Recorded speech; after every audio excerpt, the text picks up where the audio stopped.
Well, hello, Gadsden County 4-H Club leadership team. That's everybody, from the club leader to the co-leader to all the support volunteers.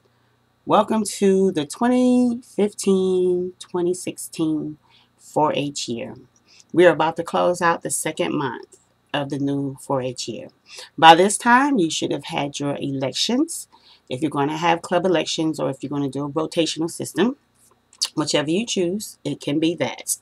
And so now we're getting ready to get into the nitty gritty of your program area. One reminders. Let's go into that first. And then, of course, I'll tell you what the code word is. And make sure that you send me the code word, and we will send the email out to all the volunteers we have on our list, as well as those who are still in the pending stages. And they are required as well to watch this video and send in the code word. As I mentioned before, if you don't know, it is your fault because information is available. So here we go. Risk management. Risk management is a big issue. And regardless of your type of club, if you participate or do something in another subject matter area, you want to make sure that you follow all the guidelines related to that subject matter area. If you're operating under the umbrella of 4-H. And so if you want to go off and, I don't know, let's see, maybe we had a llama club. Llama drama mama. Baby mama, daddy mama. Okay, yeah. Ask kid about that. And there were specific rules that when they showed a llama, they had to wear, I don't know, eye shields because they spit. And so you went off and you went to a llama farm, and the person was going to do a workshop with you related to the llama and showing the llama. And so, and kids are going to go up to, do or demonstrate what they have learned. Should they have eye shields on? Yes, they should. Doesn't matter your subject matter. You always follow the guidelines related to that project area.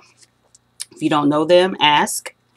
And then you might have to delay until you get the necessary tools that you need to make sure that you are in compliance with our risk management and safety protocol.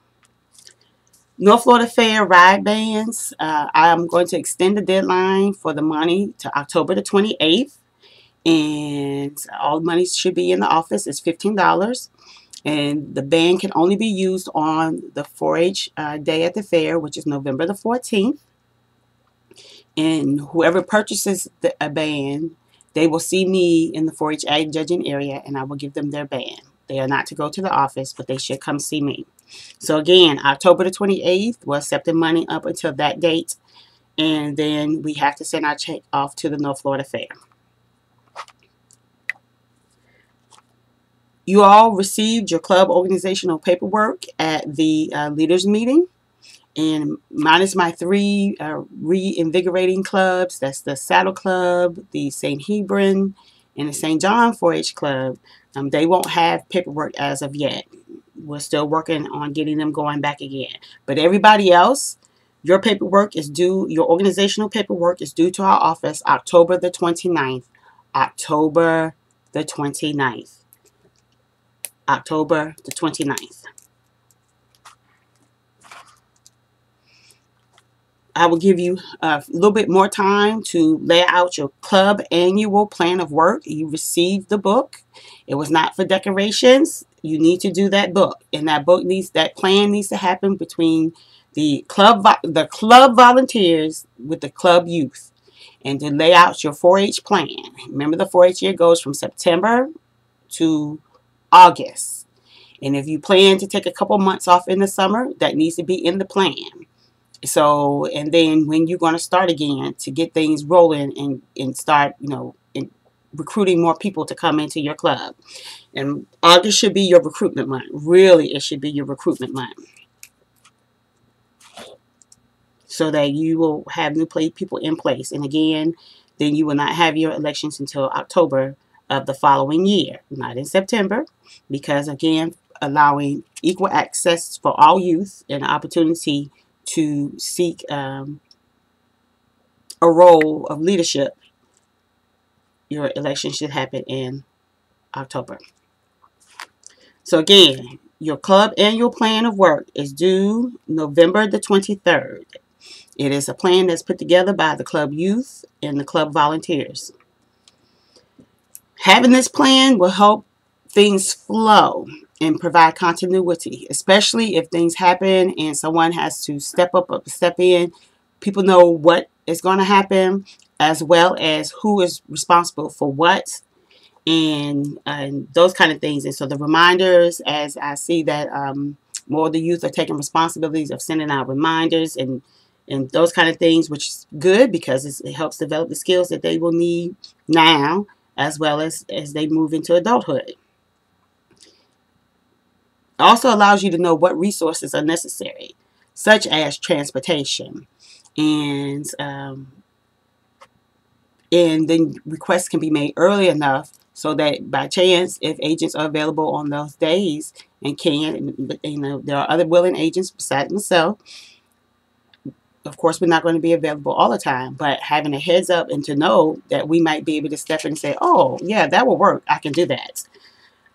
And then it allows parents to make the adjustments that they need to their schedules, because if they want to assist in helping transport youth, or known youth, or even just to bring their child to an event, they can make those adjustments because they may want to see the event and learn something themselves, whatever it may be.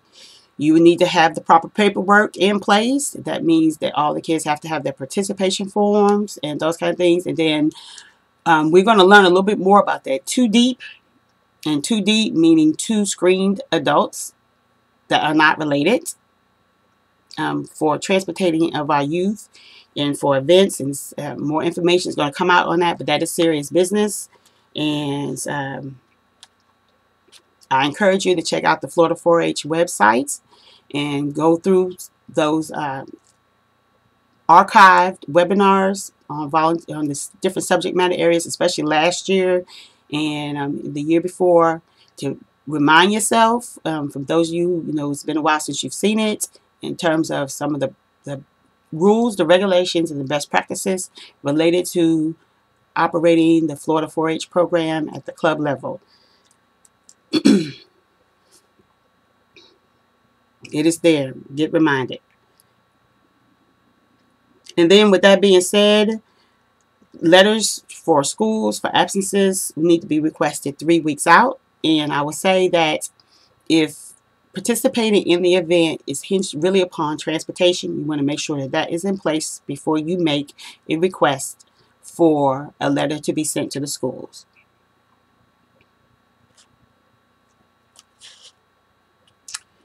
The events, activities, and things that you do, first of all, should help the youth to grow in their communication skills and their leadership skills. It also should support their subject matter areas of learning that you are doing in your club. Now, my community clubs, make sure that you pick 2 or 3 focus areas that maybe as a club overall you will do. But of course, the kids can do any project that they want to. But then that will help with your planning for the year in terms of who's going to come in and present to the youth, as well as what other resources you would need to help them accomplish you all's club activity. Remember that you should have volunteer opportunities, and this goes back to the standards of excellence. Your plan should include what level the club wants to achieve, but you also should know on the individuals what they want to achieve, what level they want to achieve. So then your plan should support helping them to get as much as they need in terms of, or have the opportunities to get in all the requirements that they need. There are some things that they will have to do on their own, but there are other things that the club can do to help support that. So you're not running around chasing your tail, but if it's already in the plan, you know that your club says, this year we're going gold. And you looked up, okay, what is the gold requirements again for a club? And you have that. Remember that the club has to submit a portfolio. Remember that this year, the kids must submit all their documentations. This is the last year of giving out just bronze. Kids will receive participation certificates if all I get is just paperwork. No, the club portfolio book does not substitute for the kids' individual applications. This is getting them prepared when they send in their applications for scholarships. For some of those who want to move forward and try to take advantage of some of the national 4-H conferences and award scholarships, and even seeking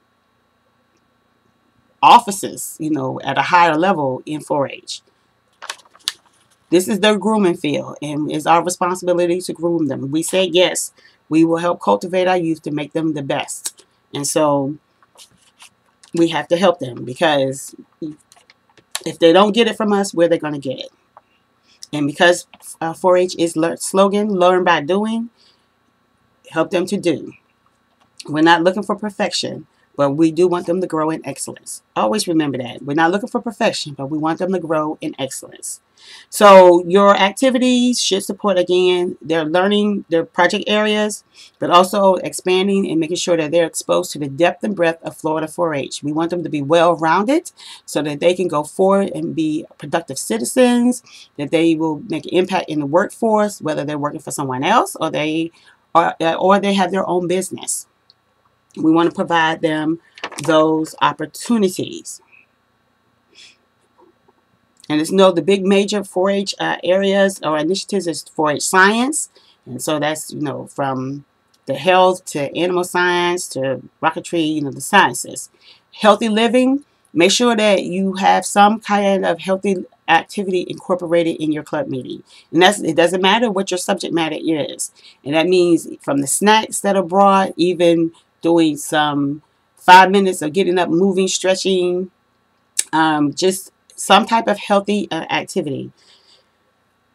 Again, the citizenship and leadership and the communication falls in there. That public speaking, you want to make sure that all youth have opportunity to develop their public speaking skills, because these are skills, whether we do it one-on-one or in a group, we need to be able to do that. But the communication skills is not just being able to talk, but it is being able to comprehend. And also, of course, with the comprehension comes listening. And then to have that higher thought of decision making and then be able to respond. Know that we are all growing. And I'll come back to that. Again, I talked about it allows continuity and flow. And then once the plan has been established with the work of the youth and the volunteers, you will post that plan so that everyone has access to it. We can even make copies of the overall what's going to happen and those kind of things and who's going to do what. You say that is a lot. It is a lot. But if you already get it in place, it will save for a lot of other things. And running around scrambling, trying to figure out what is going to happen when we work with the young people, because then they have buy-in. And, of course, they have to have some responsibility. And they want to be engaged in the club.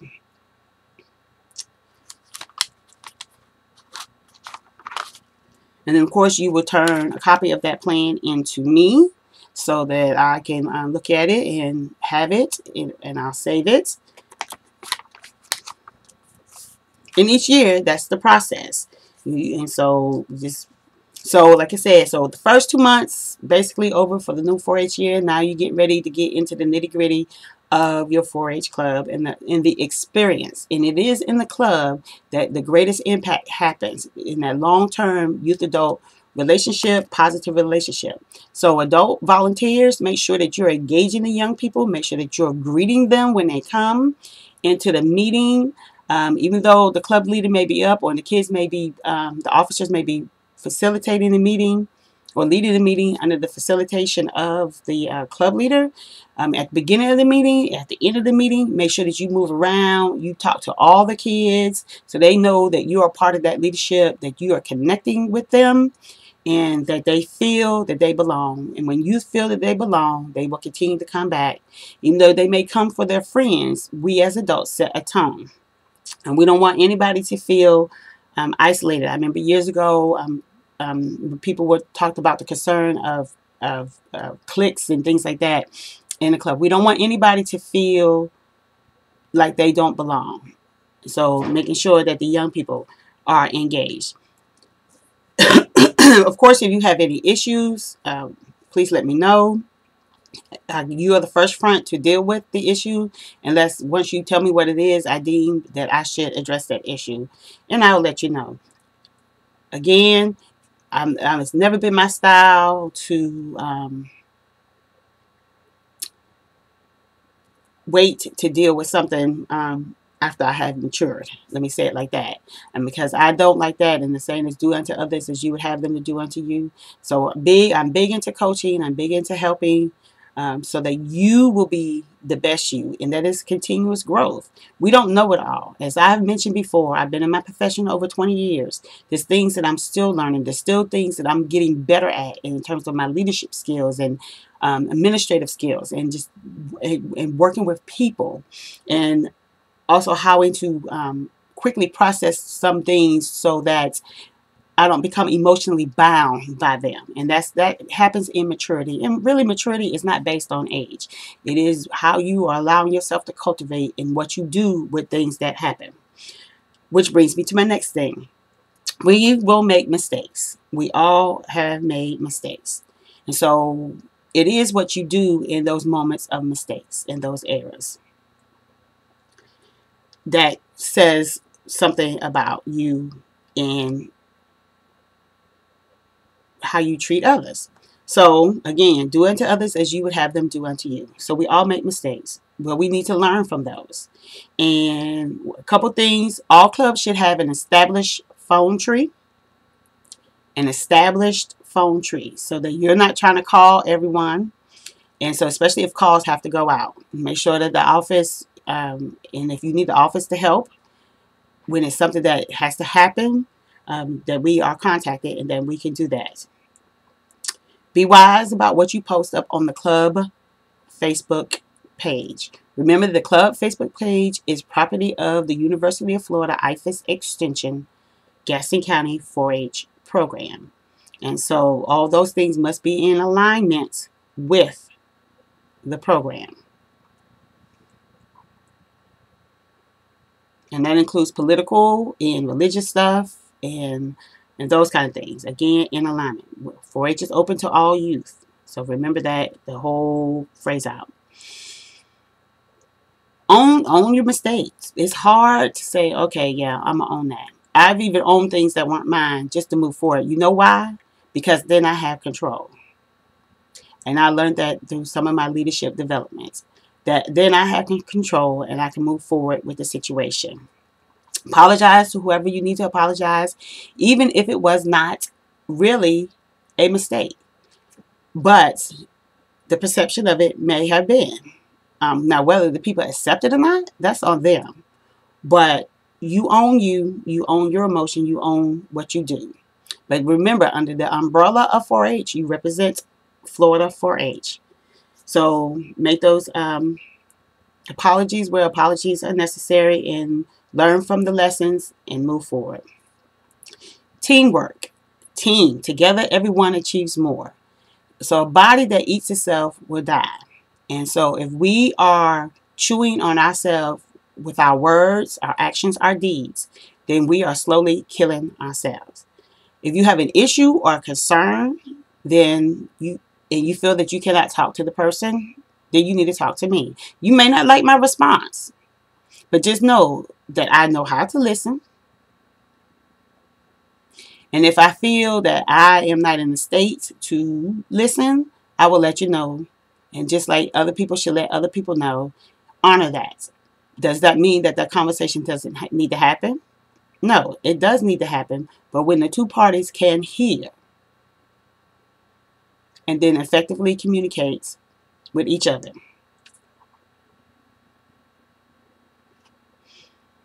The indecision you might not like, because if it's something that does not line up with our rules, our guidelines, and our principles with Florida 4-H, then it may not happen. And things don't always go our way. Make sure that all your email lists are updated, and double check again, do a test and have everybody respond.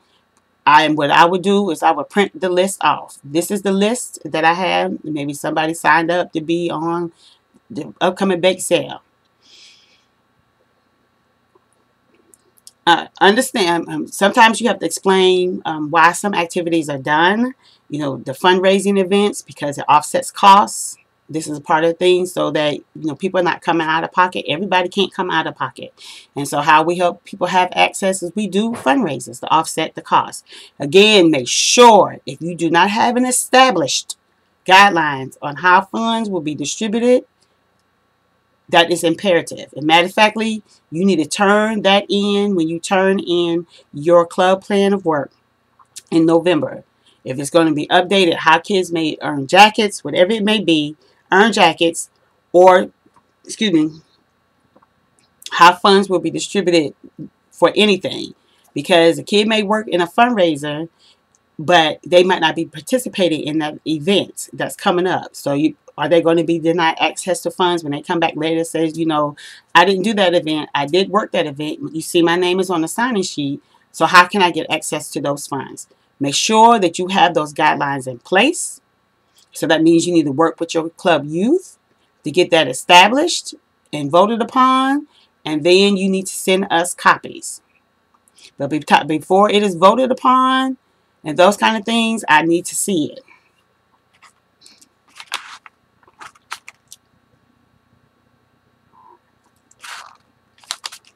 You say, well, how that's going to happen, Miss Yolanda? Because we already had our meetings in October. I know. But at least let me see the plan. So present, have it, talk about it, discuss it, and then share it with me in November. And then in December, then you all can vote on it. So the plan, the tentative plan on how monies are distributed, how people earn special things, not the things that are given to them in general because they are 4-H members. But to have that, and so you will share that with me in November. You all will vote on it in December.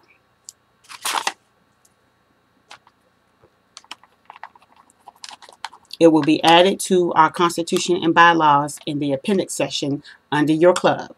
And each time you may need it, every so often you might need to revisit that, and it may need to be updated. And again, that's the work between you and the youth. You work on it, you adjust it, you vote on it at the next meeting after it has been established and shared. And so that would go out way prior, at least 2 weeks prior to your meeting, so that the kids can read it and decide and be ready to vote upon it.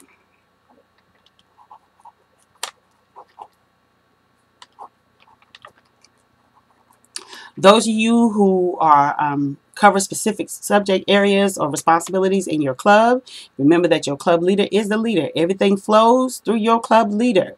Nothing should happen without your club leader knowing, so that if I ask the club leader a specific question, they might not know the nitty gritty, but they can give me the overall gist and say, you know, and such is, remember such and such is over this area, so they can give you more detail, but they know. And then, so we're not operating in our silos and in autonomy. No, a team does not function like that. It doesn't flow. For any reason that somebody may have to fill in and help in to assist, that communication has to be there. Make sure that you have sign-in sheets. If you have special meetings outside of your regular meetings, make sure that you get those sign-in sheets into us. And or you can scan them, CC a copy to Miss Pam and your club leader, so that all those records are kept, so that when your club leader is going down to look at the kids' portfolio standard of excellence book, and they have to check off, did this youth attend 2/3 of the meetings, or were they such and such, or did they help in, they were a procurement person for I'll just use the hay bale, since that's something recent, person for the hay bale decorating team. You know, and it shows, it says that, and that leader has that documentation, so they can go through, because once that paperwork comes in, that club leader needs to see that paperwork first, and then it needs to be signed. But I will tell you, group things that you do as a club and those kind of things, you should be keeping copies of those things to put in your club portfolio book to support what you are saying, and then of course copies of your attendance sheets. because there is a section in there that talks about the number of meetings that the youth have. Community service, again, you need to do at least one, but for the higher standard of excellence for the youth as well as the club, you have to do additionals, but you have to read those guidelines for yourself.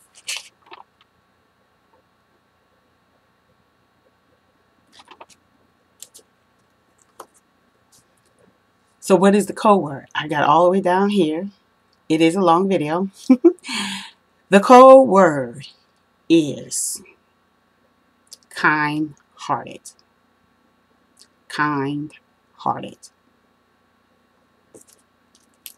We have to give extra measure of grace to those that we deal with. Though we know some things people do come from a very personal place, but some things that people do, it's not intentional and are mistakes and errors. And let us not become hard-hearted in the work that we do in dealing with people. And just know, as you all I've mentioned before, where I come from is because I have a standard of excellence, but I want you to excel. Not that it benefits me for my benefit, my direct benefit. No. I want you to benefit so the youth will benefit. And do I end up benefiting in the end? Yes, I will. But there's a saying that if you help people get what they want, then you will end up getting what you want. And I put the want in quotations because some people want some crazy things that's not related to the purpose and function of 4-H. But in terms of, if I help you to shine and to grow in your leadership, in your personal developments, and you continue to help the youth grow and shine through their subject matter area desires and exposing them to the depth and breadth of 4-H, then you win, they win, I win. And it can be a win-win-win. So the code word again is kind-hearted. And until I see you all upon my return, you all have a great day.